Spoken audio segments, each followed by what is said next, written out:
Am I supposed to sit or can I walk around? You can sit, you can walk around. It's up to you. It's your Okay. stage. Hi everyone, thank you for coming. If you asked me a year ago that I would be sharing the stage with a rapper like Abang Sapa, I'd be saying you're crazy.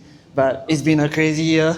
So my name is Sean and my pronouns are he, she and they. I identify as gender fluid and I'm pansexual. So I'm a storyteller. So today I'm going to tell you stories. And to tell you a story, everyone reads a book, right? Does people still know what a book is?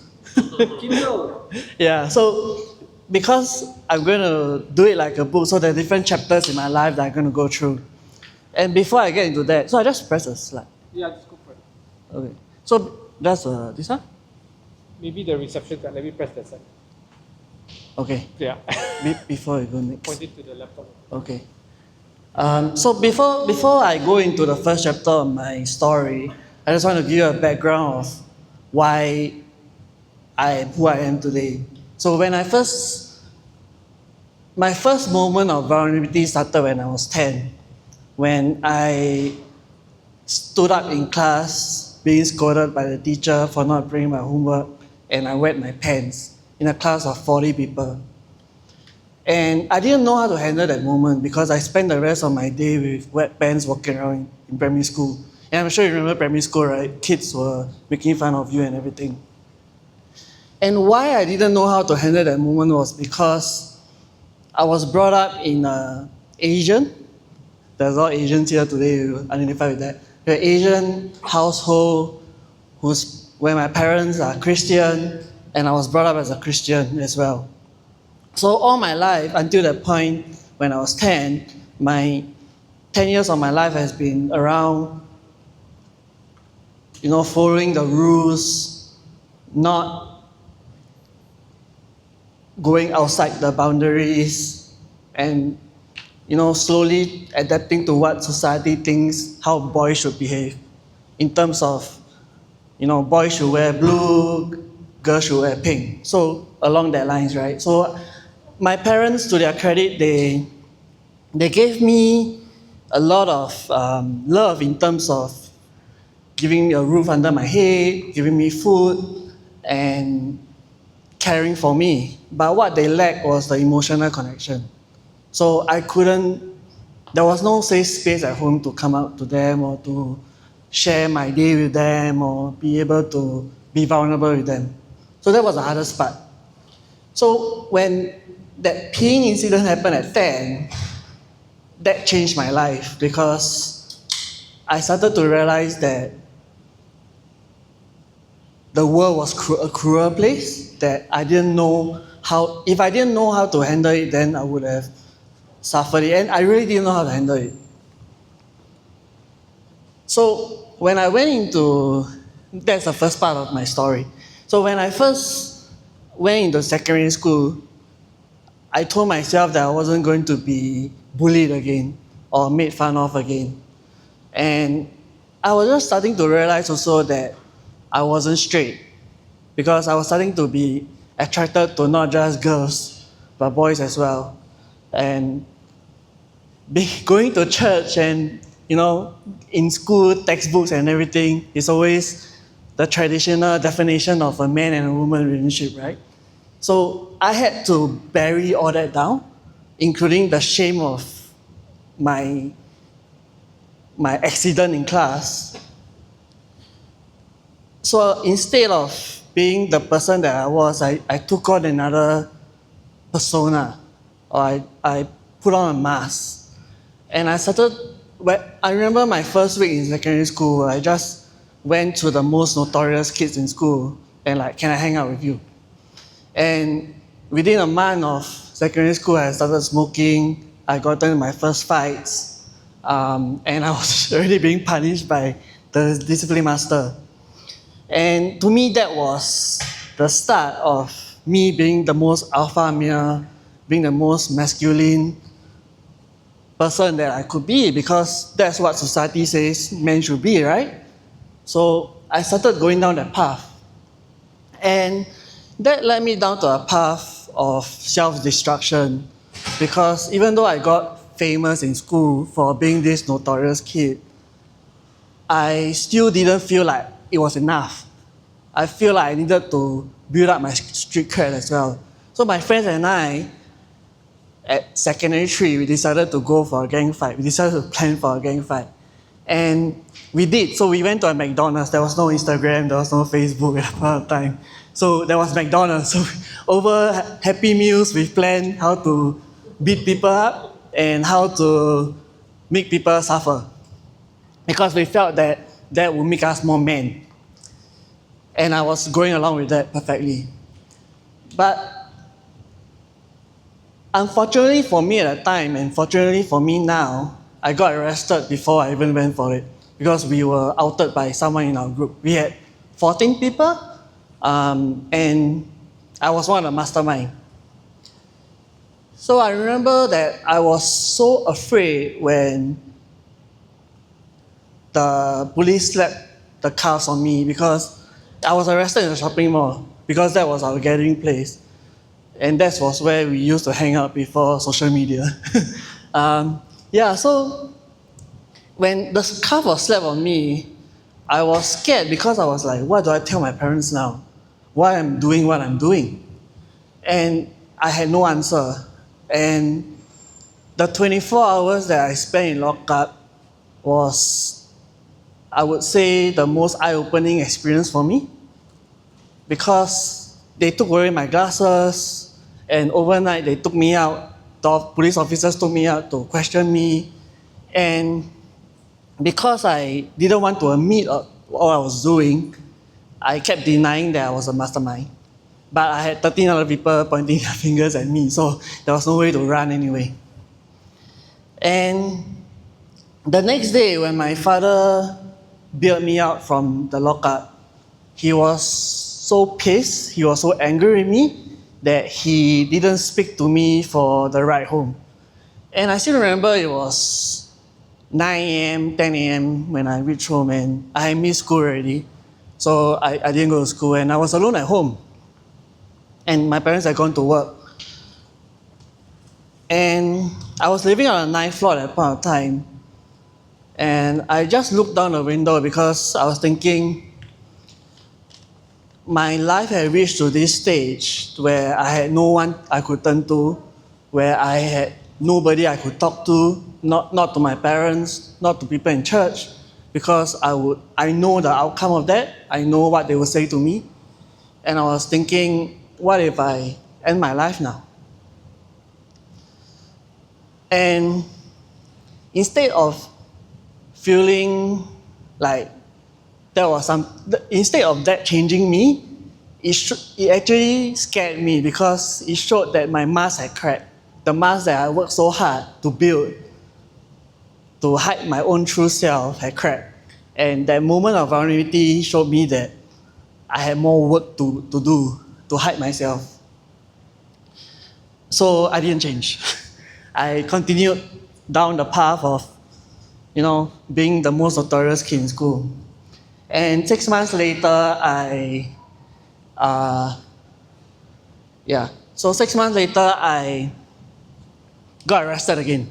And this time I had turned 16. So at 15, I was charged as a juvenile. And I went to, as you can see from the previous slide, I was sentenced to a month in boys' home. And I also got a curfew of around 18 months. So I was still on curfew or in Singapore, they call it probation, when I got arrested again. So because I was 16 already, I was being charged as an adult. So I went to the subordinate court, got charged, and I was like 90%. In my heart, in the deepest of my heart, I knew that I was going to prison because if I had to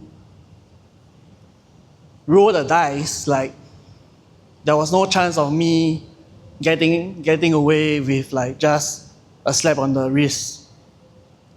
But I had a good probation officer, and I'm thankful for him to this day, because he actually fought for me in front of court, in front of the judge, and he got scolded because he was being too lenient, but the judge agreed with his reasoning, and they extended my probation.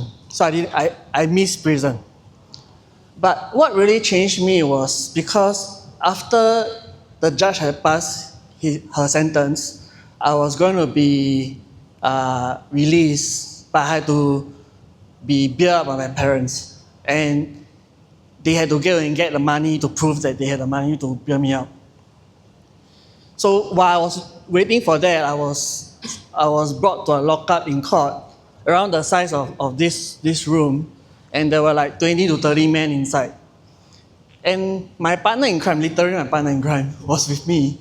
And he went around networking. So like just now what you all did, right? So he went around networking. He was like, what do you do? What can we learn from each other? You know, where can we meet outside?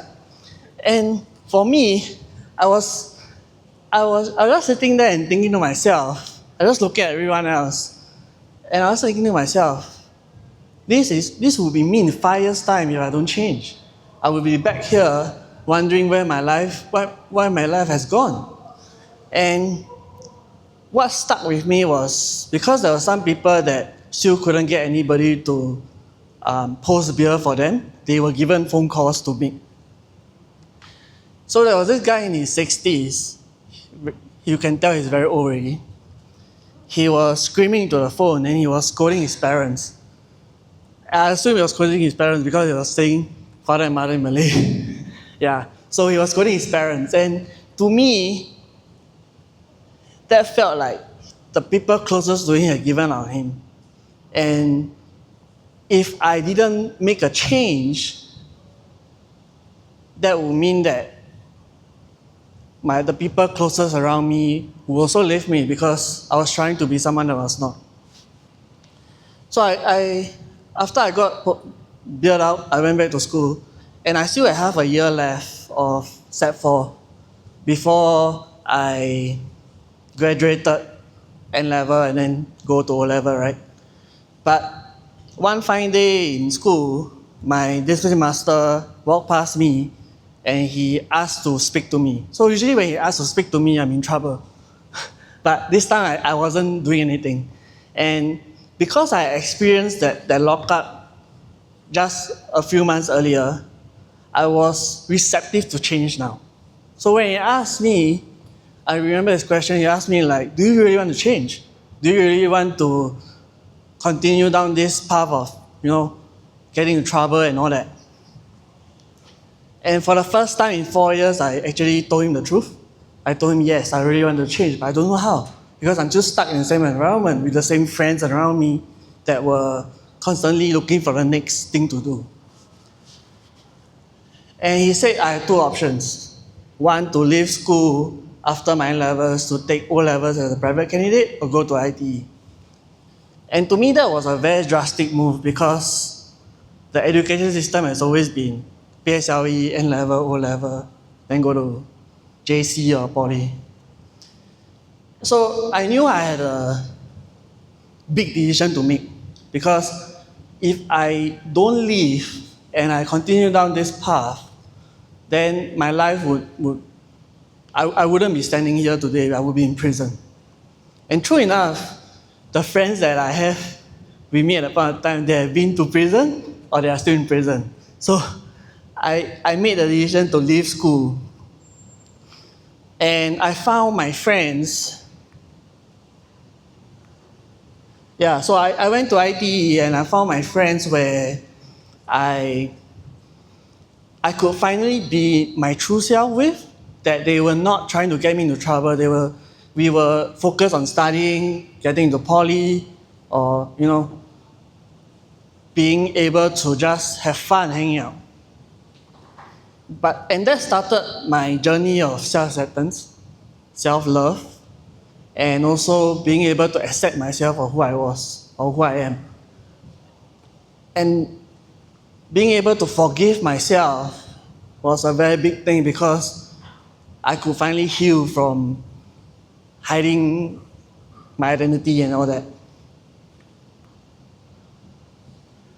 So I guess that was the first part of my life. The second part of my life was when I had to start to find myself again because I had spent so many years hiding, I now had to understand who I really was and what I really wanted. And I always wanted to tell stories. I always wanted to be a journalist. And being a journalist in Singapore with the mainstream media, you probably need a degree. And I didn't have a degree. And I knew that I had to work very hard to get to where I was. And being able to heal from my past helped me in a certain way, but it also gave me the courage to pursue things that I thought was impossible. And that was going to MediaCorp because I thought that that was the pinnacle of my career. I started in advertising, I was telling Wei, and I really hated it. No offense. Yeah. You hate advertising. Yeah, I started in advertising, but I always wanted to tell stories as a journalist. So when I finally got to MediaCorp, I thought I made it. I was like this boy who went to boys' home and now at MediaCorp. I thought I was like up there already. But I realized that in Singapore, like it's starting to change now with what the government is trying to do with the school system and everything, but it's still very degree first.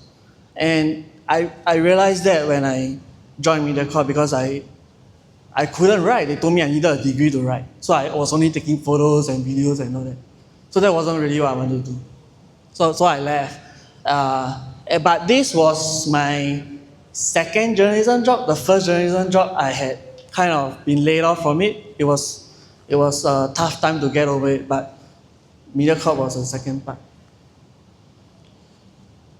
Yeah, so I guess if you notice a narrative in my story, it's all about coming up against obstacles and trying to overcome it. And being laid off was something that I thought wouldn't happen to me so early in my career. And it happened. But again, if I didn't go through what I went through as a child, then I wouldn't be able to have the courage to continue. So layoff and this is a message, encouragement to everybody out there because of what's happening in the advertising world now. Being laid off is not the end of the world. Okay, so this is the part where I really came into my true self. This is the current stage of my story. So when I became a parent 3 years ago, I decided that if I wanted to help my daughter live her most authentic life, I needed to do it myself. And if I didn't do it, then it would be the same as my childhood, where there were no safe spaces for her to come out or to share her true feelings with me. And as the only person up to then I come out to, or the only two person I come out to was myself and my then girlfriend, my wife now. So I didn't really felt the need to share my identity or share my gender, or in terms of what we would say just now in terms of sharing on LinkedIn, right? Yeah. So I didn't really see the need to do that. But when I reflected on what parent I wanted to become, that was when I decided that I needed to come out to the whole world or the entire world. And I posted it on LinkedIn. So when I came out last year on my birthday, the first place I posted was on LinkedIn. And I turned off the app, I turned off notification because I didn't know what to expect. And because, as you all know, LinkedIn has become a place of, oh, look at my award, look at my promotion, look at my new job. So I did something different by using LinkedIn to share my coming out story. And I got so many messages from people that I didn't know were allies. I thought they would hate me for who I am, but these people just messaged me. I got countless of messages from people telling me that they were also trying to be their authentic self, and it was hard for them to do it. And for me to be able to do it so publicly, it was something new for them. So this is my daughter and this is my wife. And I guess my wife has been one of the greatest supporters of my journey. Because when I came out to her, she was like, what do you mean you are pansexual? Does this mean we have an open relationship now? And all that. So I had to assure her that that was just what I identified with. I'm still loyal to the relationship.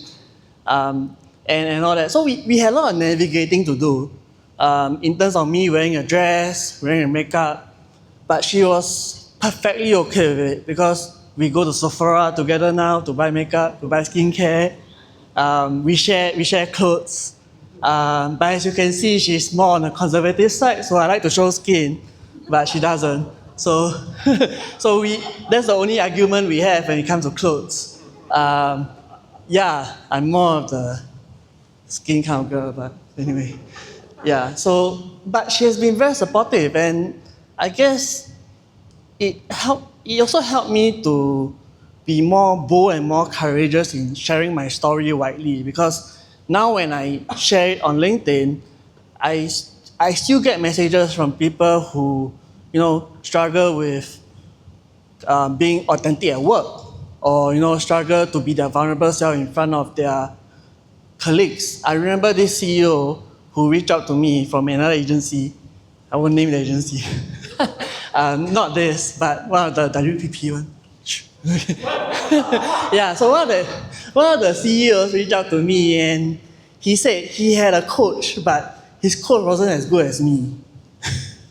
From my story. So I was like, what do you mean by that? Why are you paying your coach? But anyway, I met him for lunch and we really had a frank conversation. So there's a lot of people out there that are still trying to be their vulnerable self and authentic self, and they're still struggling with it, even if they have a coach. So that's why I continue to tell my story to this day, because I get this question a lot, like, you keep saying the same thing, you keep posting the same thing, you're not tired of it. But I always say, like, when you look at the fitness industry, right, a lot of coaches say the same thing. There's only certain ways you can do certain exercises, but people still follow because they need reminder. And it's the same in the music industry as well, right? You use the same beats, you use the same chords, even though it's a different song. So people constantly need reminders.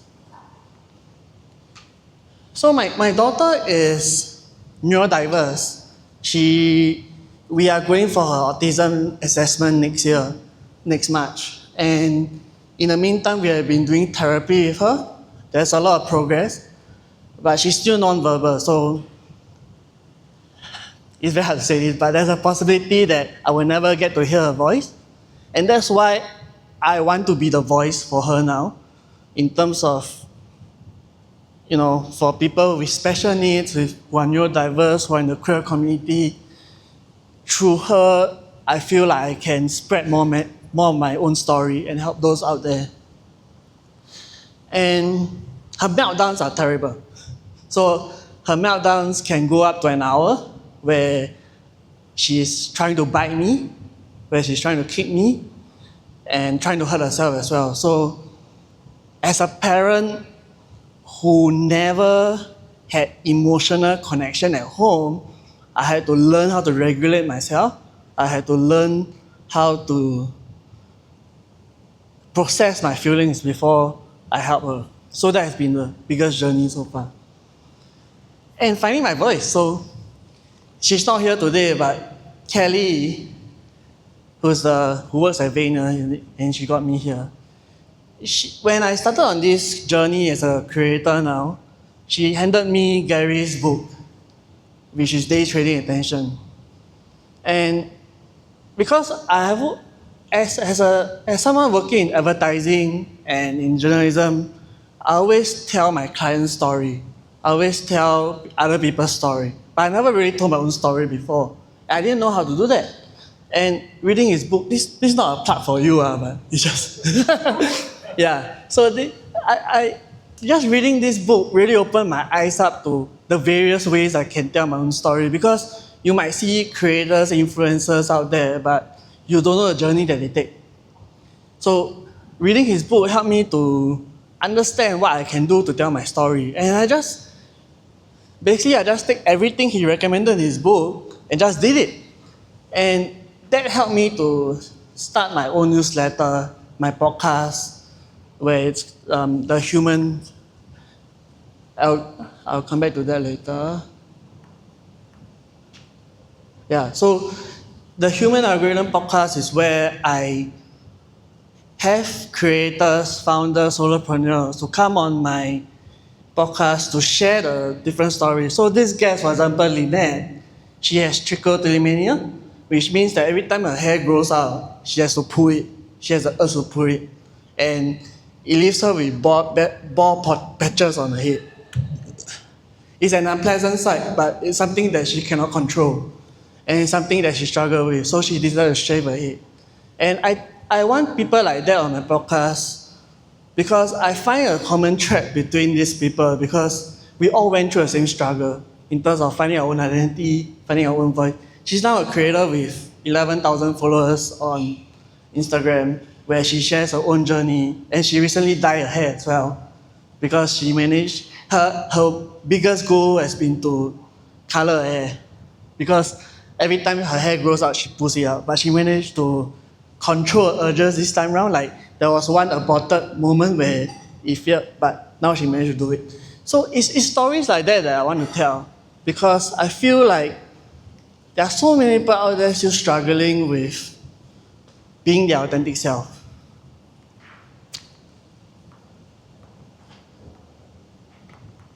Ooh, I went too fast. How do I go back? Okay, yeah, I found it. Okay, so I think out of all the chapters of my stories that I've told, I think the moment that it clicked for me was when he's my secondary school friend, so he saw the shit that I done in school and all the trouble that I got into. So he came for one of my talks where I was sharing about how to build human first brands. And he was basically my living testimonial because people were like, is this story true? Did you really go through all that? And I didn't ask him to come, he just signed up for it because he saw me promoting on Instagram. And he was just affirming everything that I was saying. And to me, that was a full circle because he saw me at my lowest moment. He saw me at the moment where I was becoming someone that I hated or I disliked. And now I'm this person that I truly am, and he's still my friend because I have a lot of friends that like the old version of me. But when I came out, they left. So he's probably one of the truest friends. I'll skip that. Yeah, so I guess for me also, as a creator and a solopreneur, being able to work a 4-hour work day helps me to spend more time with my daughter because ultimately my day is spent around my daughter. So I really set an alarm every day, like 1 hour of work, deep work where I work on my podcast, on my business. And that to me keeps me disciplined in a way where ultimately I can spend the start of my day and the end of my day with my daughter because I send her to school in the morning.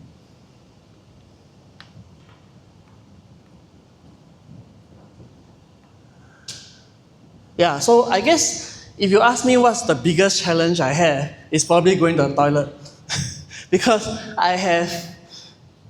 it's hard to find gender neutral toilets in Singapore.